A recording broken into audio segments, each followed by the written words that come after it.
అందరికీ నమస్తే. రాష్ట్ర అప్పుల గురించి మనం ఎన్ని లెక్కలు చెప్పినా ఫైనల్గా క్యాగ్ ఇచ్చే రిపోర్టే final. Controller and general report వాళ్ళే ఫైనల్ ఇస్తారు. బీఆర్ఎస్ వాళ్ళు ఎన్ని చెప్పినా, కాంగ్రెస్ వాళ్ళు ఎన్ని చెప్పినా, ఇంకా ఎవరెన్ని లెక్కలు చెప్పినా క్యాగ్ ఇచ్చేదే ఫైనల్ రిపోర్ట్. మళ్ళీ ఒక రిపోర్ట్ వచ్చింది. ఆ రిపోర్ట్ ఏంటంటే రియల్ ఎస్టేట్ ఎట్లా పడిపోయింది అనేది ఒక రిపోర్ట్ ఇచ్చింది వాళ్ళు. రియల్ ఎస్టేట్ ఇన్కమ్, మెయిన్గా రియల్ ఎస్టేట్ అంటే రియల్ ఎస్టేట్ ఇన్కమ్ ఎట్లా పడిపోయింది, పోయిన సంవత్సరం ఫిబ్రవరిలో ఎట్లా ఉండే, ఈ సంవత్సరం ఫిబ్రవరిలో ఎట్లా ఉంది లెక్క, తర్వాత రాష్ట్రానికి సంవత్సరం ఆదాయం ఫిబ్రవరికి ఎంత ఆదాయం వచ్చింది, ఎంత ఆదాయం రావాల్సి ఉండే, ఇవన్నీ లెక్కలు తీస్తే చాలా దారుణమైన రిజల్ట్ బయటకు కనిపించింది. కరోనా టైం కన్నా దారుణంగా కనిపించింది. కరోనా టైం కన్నా దారుణమైన ఇన్కమ్ వచ్చింది గవర్నమెంట్, చాలా తక్కువ ఇన్కమ్ వచ్చింది. అది ఎందుకు, ఏమిటి, ఎలా అనేది చాలాసార్లు మాట్లాడినాం. ఇంకొక డెవలప్మెంట్ ఏంటంటే జపాన్కి పోయినరు. మీకు తెలుసు, సీఎం రేవంత్ రెడ్డి గారు, తర్వాత ఎన్విఎస్ రెడ్డి గారు, ఇంకో రెడ్డి గారు 5-6 మంది రెడ్డిలందరూ కలిసి పోయినరు. అడికి పోయి వాళ్ళ పెట్టుబడులు ఏం తీసుకొస్తారో అవి ఎప్పుడైతావో, ఎంఓయూలు ఎప్పుడు అవి లాంచ్ అవుతావో తెలియదు, కానీ అప్పులు అడుగుతున్నారంట. జపాన్ పోయి మన రాష్ట్రానికి అప్పు కావాలని అడుగుతున్నారంట అక్కడ. అంటే అప్పుల కోసమా జపాన్ టూర్ పోయిందనే ఒక అనుమానం వచ్చింది. ఇవన్నీ మాట్లాడకన్నా ముందు సబ్స్క్రైబర్స్ అందరికీ స్పెషల్ థ్యాంక్స్. ఇంకా సబ్స్క్రైబ్ చేసుకుని వాళ్ళు సబ్స్క్రైబ్ అనే బటన్ కూడా నొక్కండి, మీకు సిగ్నల్ టీవీ వీడియోలు ఎప్పటికప్పుడు మీకు వస్తాయి. ఇంకా సబ్జెక్ట్లోకి పోతే నేను పెట్టిన జపాన్లో అప్పులన్నీ. జపాన్ పోయిన వాళ్ళు ఆడ పోయి ఈ కంపెనీతో ఆ కంపెనీతో ఆడ ఎంబసీలో దావతులు అవి కాదు, ఈ జైకా అని ఉంటుంది. జైకా అంటే జపాన్ ఇంటర్నేషనల్ కోఆపరేషన్ ఏజెన్సీ. అంటే అప్పుల కోసం రాష్ట్రాలు కూడా దేశం అంటే రాష్ట్రం 11,693 కోట్ల రూపాయలు కావాలి మాకు అని దేనికోసం అడిగిరంట అంటే చాలా ఇచ్చే జపాన్ ఇంటర్నేషనల్ కోఆపరేషన్ ఏజెన్సీ అంటది జైకా. అంటే దేనికోసం అంటే మెట్రో రైల్ కోసం అడిగినట్ట అప్పు.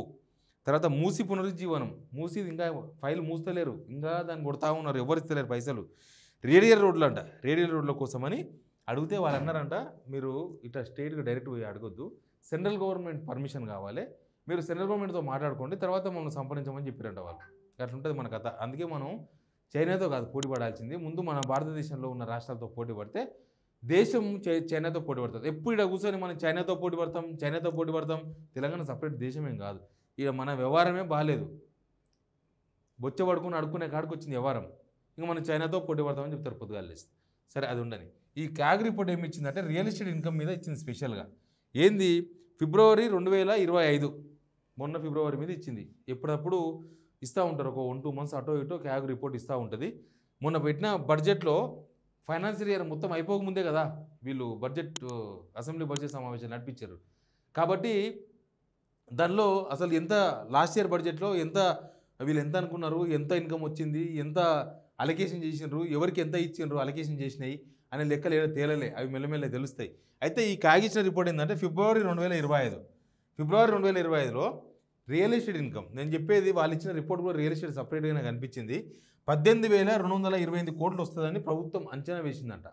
వేస్తే 7,033 కోట్లు వచ్చినాయంట. అంటే 38% మాత్రమే నిధులు వచ్చినాయి. 100కి 35 రూపాయలు వచ్చినాయి. ఇంత వస్తుంది అనుకుంటే ఇంత వచ్చినాయి. గవర్నమెంట్కి పెద్ద బొక్కవాడది ఎక్కడంటే అక్కడనే. గవర్నమెంట్ ఇంత లాస్ ఎందుకైంది, యాక్చువల్గా వీళ్ళు ఎందుకు ఇట్లా అయింది రాష్ట్రం అని అంటే పోయిన గవర్నమెంట్ అప్పులు చేసింది కాబట్టి మేము ఇట్లా అయినామంటారు, కానీ అది కాదు. ఇన్కమ్ తగ్గిపోయింది. తాతల ఆస్తులు, నాయన ఆస్తులు ఎన్నున్నా మనం పనిచేయాలి, 4 పైసలు సంపాదించాలి, మన తిండి మనం తినాలి, మన పిల్లలు మనం పోషించుకోవాలి, మన కుటుంబాన్ని మనం పోషించుకుంటే అప్పుడు ఆ తాతగారి ఆస్తో నాయనగారి ఆస్తో అట్లా ఉంటుంది. కూర్చొని తింటే కుండలైన అరుగుతాయి. రాష్ట్ర ప్రభుత్వమైన ఒక సంసారమైన ఇప్పుడు ఏమైంది, ఇక్కడ కూర్చొని తింటున్నాం చూడు, అదైంది. ఏమైందంటే రాష్ట్రానికి ఇన్కమ్ మొత్తం పడిపోయింది. రియల్ ఎస్టేట్ ఇన్కమే మెయిన్ దెబ్బ. రియల్ ఎస్టేట్ ఇన్కమ్ 18,000 కోట్లు వస్తుంది అనుకుంటే 7,000 కోట్లు వచ్చింది. అసలు కరోనా కన్నా ఎక్కువ దెబ్బ ఇది, కరోనా కన్నా ఎక్కువ. ఒకసారి చూడండి ఎట్లా వచ్చిందంటే 2019-20 నుంచి ఉంది ఇక్కడ. కరోనా వచ్చింది కూడా 2020, 2021, 2022, 2023 రెండో కరోనా. ఒకసారి చూస్తే 99% వచ్చింది 1920, అప్పుడు కరోనా కన్నా ముందు. 2021 కరోనా టైంలో కూడా 42% వచ్చింది. కరోనా టైంలో కూడా మొత్తం లాక్డౌన్ వేసేసి దాదాపు మార్చి 22 లాక్డౌన్ వేసారు అప్పుడు 2020. అప్పటి నుంచి స్టార్ట్ చేస్తే డిసెంబర్ దాకా మొత్తం ఇంకా అటో ఇటో 2వ విడత లాక్డౌన్, 3వ విడత లాక్డౌన్ అని ఈ మార్కెట్ నడవలే. అప్పుడు కూడా 42%, 27% వచ్చింది అనుకున్న దాంట్లో. 21-22 కరోనాకి వెళ్ళి కొద్దిగా కోలుకున్న తర్వాత 10,000 కోట్లు వచ్చినాయి, 87.03% వచ్చినాయి. 2022-23 కరోనాకి వెళ్ళి మొత్తం బయటకు వచ్చేసినాం, 82% వచ్చింది. 23-24లో 12,980 కోట్లు వచ్చింది, 70% అనుకున్న దానిలో ఇన్కమ్ వచ్చింది. 2024-25కి వచ్చేసరికి చూడండి ఒకసారి 38-58% వచ్చింది. అంటే 39 తీసుకుంటే అటు ఇటు 38 అటు ఇటు 7,033 కోట్ల రూపాయలు మాత్రమే ఇన్కమ్ వచ్చింది. గవర్నమెంట్కి ఇంత ఇన్కమ్ వచ్చిన తర్వాత అప్పు ఇవ్వకపోతే ఏం చేస్తారు చెప్తా అప్పుల గురించి మళ్ళీ. తర్వాత ఆదాయము ఫిబ్రవరి వరకు నా అంచనా ఇది 2024 ఏప్రిల్ నుంచి 2025 ఫిబ్రవరి వరకు 2,21,242 కోట్లు వస్తుంది అనుకున్నారంట గవర్నమెంట్ అంచనా. మనకు కూడా అంచనా ఉంటుంది కదా, ఈ సంవత్సరం నెలకి 20,000 జీతం అంటే సంవత్సరానికి 2,40,000 రూపాయలు పలానా దాన రైతు భరోసా ఇస్తే వచ్చేది అదొక 2 సార్లు వస్తుంది, అదొక మనకు 2 ఎకరాలు ఉంది కాబట్టి అదొక 24,000 వస్తాయి, లెక్కలు ఉంటాయి కదా. ఆ లెక్కలని చేసి 2,21,242 కోట్లు వస్తుంది అనుకుంటే వచ్చింది 1,36,136 కోట్లు వచ్చింది. అంటే 61% మాత్రమే వచ్చింది, 61% మాత్రమే ఇన్కమ్ వచ్చింది. ఇంత తక్కువ ఇన్కమ్ కూడా రాలే, తెలంగాణ వచ్చినప్పటి నుంచి రాలే. తర్వాత 2024లో ఎట్లా వచ్చింది చూడండి, 1,93,000 కోట్ల ఇన్కమ్ వస్తుంది అనుకుంటే 1,33,000 కోట్ల ఇన్కమ్ వచ్చింది, ఆల్మోస్ట్ అది 70% ఇన్కమ్ వచ్చింది. తర్వాత 2024 చూస్తే 2,16,000 కోట్ల చిల్లర వస్తుంది అనుకుంటే 1,50,000 కోట్లు, ఇది కూడా 70%, 69-70% దాకా పోతుంది. ఇది కూడా తక్కువ ఆదాయం మొత్తం పడిపోయింది. ఇక్కడ చూస్తే ఇట్లా అయింది, అక్కడ చూస్తే అట్లా అయింది. ఎందుకు పడిపోయిందంటే మొత్తం ఆదాయం పడిపోయి లాస్ట్కు జైకా అప్పుల కాడికి జపాన్ నుంచి అప్పులు తీసుకొచ్చే ప్రయత్నాలు ఒకటి చేస్తున్నారు.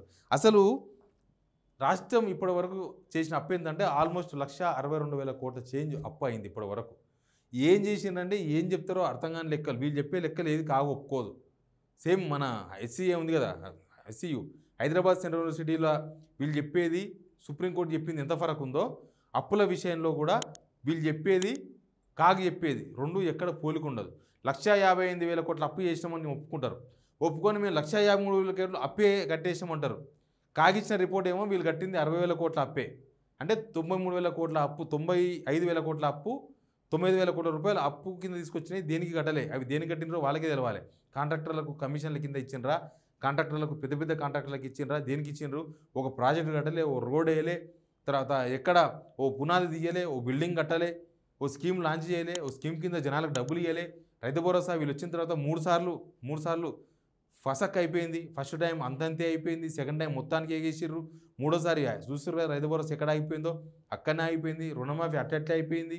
ఇంకా మిగతా స్కీమ్స్ అని ఏవి లాంచ్ చేయగలదు ఇంతవరకు. జనవరి 26 నాడు లాంచ్ చేసిన స్కీమ్స్ ఇప్పటిదాకా ఎవరికి దిక్కు దివానా లేదు. మరి పైసలని ఏమైనాయంటే తెలియదు. పైసలన్నీ కాంట్రాక్టర్లకు, పాత గవర్నమెంట్లో పెండింగ్ ఉన్న కాంట్రాక్టర్ల డబ్బులు ఉన్నాయి కదా, వాళ్ళకి ఇచ్చుకుంటా మంచిగా నిమ్మలంగా ఎవరి పనాలు చేసుకుంటూ ఉన్నారు. వీళ్ళు ఆ పని చేశారు. అందుకే చెప్పేది వీళ్ళు చెప్పే లెక్కలు ఎక్కడ పొందను కుదురుతలేదు. ఇక అప్పేమో చేశారు. మరి ఇప్పుడు ఓ మాటన రేవంత్ రెడ్డి గారు మొన్న అసలు అప్పే ఓడిస్తలేరు, మనల్ని ఎవరు నమ్ముతలేరు, అప్పే పుడతలేదు అన్నారు. అనుకుంటేనే ఎంత అప్పు చేసింది తెలుసా? ఆ మాట అన్న తర్వాత ఏప్రిల్, మే, జూన్ కలిసి 14,000 కోట్ల అప్పు తీసుకోవాలని డిసైడ్ అయిపోయి ఆల్రెడీ ఈ మంత్కు సంబంధించి 4,500 కోట్ల రూపాయలు ఆర్బీఐకి ఇండియన్ పెట్టి అప్పు తీసుకుంటున్నారు. మధ్యలో 10,000 కోట్ల రూపాయలు హైదరాబాద్ యూనివర్సిటీ భూములు కుదపెట్టి తీసుకొచ్చేసిండ్రు. అవి అమ్మితే ఇంకా ఎక్కువ పైసలు వస్తాయి, ఇంకేమో చేద్దాం అనుకున్నారో తెలియదు. అసలు పథకాల కోసం అయితే కాదు, డబ్బుల కోసమే. ఆ భూమి అమ్మాలనుకున్నది కూడా ఓన్లీ డబ్బుల కోసమే. ఆడ ఐటీ పార్కులు వస్తాయి, ఉద్యోగాలు వస్తాయి. ఇంకా ఆడ కడితేనే ఐటీ పార్కులు వస్తాయా? ఐటీ పార్కులు ఏడ కట్టినా ఉద్యోగాలు వస్తాయి. ఆ భూమి అమ్మాల్సిన అవసరం లేదు, కానీ డబ్బులు ఎక్కువ వస్తాయని ఆ భూమి అమ్మాలనుకున్నది. ఇట్లా మొత్తం కూడా డబ్బుల వేటలో పడరు వీళ్ళు. డబ్బుల వేట. అవి ఇప్పుడు ఎల్ఆర్ఎస్ స్కీమ్ కూడా డబ్బుల వేటనే. దానివల్ల ఏదో జనాలకు మేలు చేద్దామని కాదు. మా మాట పోయినా సరే, మా ఇజ్జత్ పోయినా సరే, మా తలకాయ పోయినా సరే, ఎందుకంటే మేమే ఎల్ఆర్ఎస్ వద్దన్నాం, మేమే ఎల్ఆర్ఎస్ కట్టించుకుంటున్నాం, తెలుసు జనాలు తిడతారని, అయినా తప్పదు అని కాంగ్రెస్ వాళ్ళు అనుకుంటున్నారు. అట్లాంటి సిచ్యువేషన్ గవర్నమెంట్ది. కాబట్టి మొత్తం డబ్బుల వేటలో ఉన్నారు. మొత్తం హోల్గా దీనికి అందరికీ ప్రధానమైన కారణం ఏంటంటే ఇన్కమ్ లేకపోవడం. మన సంపాదన లేనప్పుడు ఏం చేస్తాం? ఇట్లాంటి పనులు చేస్తుంటాం. సేమ్ ఇక్కడ సంపాదన లేదు, ఇన్కమ్ మొత్తం పడిపోయింది. పోనీ మార్కెట్ మొత్తం, రియల్ ఎస్టేట్ మొత్తం దేశమంతా అట్లే అయిందంటే మనకన్నా బెటర్ ఉంది. 13% హైక్ ఉంది, మనకన్నా 13% ఎక్కువ వచ్చింది ఇన్కమ్. వాళ్ళకు అనుకున్న దానికన్నా 13% బెటర్ ఉంది. మొత్తం దేశవ్యాప్తంగా కూడా సర్వే వచ్చింది ఆల్రెడీ. బెంగళూరు 13% ఉంది, చెన్నై 8% ఉంది. చెన్నై 8% ఉంది కదా, మనం దాటి చెన్నై పోయింది. చెన్నై మనం ఎప్పుడు దాటదు. మనం బెంగళూరు తర్వాత మనమే ఉంటాం రియల్ ఎస్టేట్లో. ఒక్కొక్కసారి బెంగళూరుని కొడతాం కూడా మనం పోయి. కానీ ఈసారి చెన్నై కొట్టింది, మనం లాస్లో ఉన్నాం. Minus minus 38%, minus 40%, minus 60%. Real estate మొత్తం పడిపోయిందని అర్థం దానికి. రియల్ ఎస్టేట్ ఇన్కమ్ పడిపోయింది. రియల్ ఎస్టేట్ పడిపోవడం వల్ల రియల్ ఎస్టేట్ ఇన్కమ్ పడిపోతుంది గవర్నమెంట్కి. ఇన్కమ్ పడిపోయినప్పుడే ఇట్లాంటి పనులనే అవుతాయి. అమ్ముకోవాలి, లేకపోతే కుదబెట్టుకోవాలి, లేకపోతే ఇట్లా జపాన్ పోయి కూడా అడపోయి కంపెనీలు తీసుకొస్తామని చెప్పి అడపోయి అప్పులు అడగాలి. ఇక ఇదే మొత్తం ఢిల్లీ పోతే ఢిల్లీలో అప్పు అడగాలి. మొత్తం ఢిల్లీలో కూడా అప్పులు అడుగుతున్నారు, జపాన్ పోయి కూడా అప్పులు అడుగుతున్నారంటే రాష్ట్ర సిచ్యువేషన్ ఏదో అర్థం చేసుకోవాలి. ఈ కాగ్ రిపోర్ట్ మొత్తం వచ్చిన తర్వాత అయితే చాలా దారుణమైన సిచ్యువేషన్లో రాష్ట్రం ఉంది. 38% ఈ ఇన్కమ్ వచ్చింది. మెయిన్ ఇన్కమ్ ఇదే, ఇంకా వేరే ఇన్కమ్ ఏమి ఉండదు. రియల్ ఎస్టేట్ ఇన్కమ్ చాలా ఇంపార్టెంట్. ఎక్సైజ్ ఇన్కమ్ ఉంటుంది, అది అంతే ఉంది, అప్పుడు అంతే ఉంది, ఇప్పుడు అంతే ఉంది. ఎక్సైజ్ ఇన్కమ్ వీళ్ళు పెంచుతామని చూస్తారు మెల్లమెల్లగా, అది ఎప్పుడు పెరుగుతుందో తెలియదు. ఎక్సైజ్ ఇన్కమ్ పెరిగింది అంటే మన ఆరోగ్యాలు గుల్ల అయినట్టు. దీని ఇన్కమ్ పెరిగింది, రియల్ ఎస్టేట్ ఇన్కమ్ పెరిగింది అని అంటే మన ఆర్థిక పరిస్థితి బాగున్నట్టు. ఇంతే, మన రాష్ట్ర ఆర్థిక పరిస్థితి బాగుంటే మన ఆరోగ్య పరిస్థితి కూడా బాగున్నట్టు. లేకపోతే మన దగ్గర డబ్బులు లేనిది మనం ఏం చేస్తాం? ఇప్పుడు రేట్లు అక్కడక్కడ కొంచెం తగ్గినట్టుగా, కొంచెం పెరిగినట్టుగా, కొంచెం స్టేబుల్గా ఉంది. కానీ జనాల దగ్గర డబ్బులు ఉండాలి కదా కొనాలంటే. మార్కెట్ లేనిది జనాల దగ్గర డబ్బులు ఎక్కడి నుంచి వస్తాయి? ఫ్లోటింగ్ ఉంటే ఆయన ధైర్యం చేస్తాడు, సరే ఒక 5 లక్షలు పెట్టి ఇంకో 25-30 లక్షలు పెట్టి మనం అప్పు చేసి కడదామని. అసలు అప్పు చేద్దామంటే ఈఎంఐ వెళ్తుందో లేదో తెలియదు. ఈ 5 లక్షల రూపాయలు ఎడికెళ్ళి ఏమన్నా తెలియదు. జనాల దగ్గర డబ్బులు కూడా తక్కువైపోయినాయి, ఫ్లోటింగ్ తక్కువైపోయింది మార్కెట్లో. దాంతోనే రియల్ ఎస్టేట్లో కొందాం, ఎవరన్నా సామాన్య జనం పోయి కొందామంటే కూడా ధైర్యం సరిపోతలేదు, ఏమవుతుందో తెలియదు మార్కెట్. అట్లాంటి సిచ్యువేషన్ ఉంది. ఎనీవే, కాగ్ రిపోర్టు ఫైనల్ కాబట్టి మనం ఈ రిపోర్ట్నే నమ్మాల్సి వస్తుంది. కాగ్ రిపోర్ట్ చెప్పిన లెక్క ప్రకారం రాష్ట్రం ఇన్కమ్ 61% పడిపోయింది. ఇది clear. Please subscribe signal TV.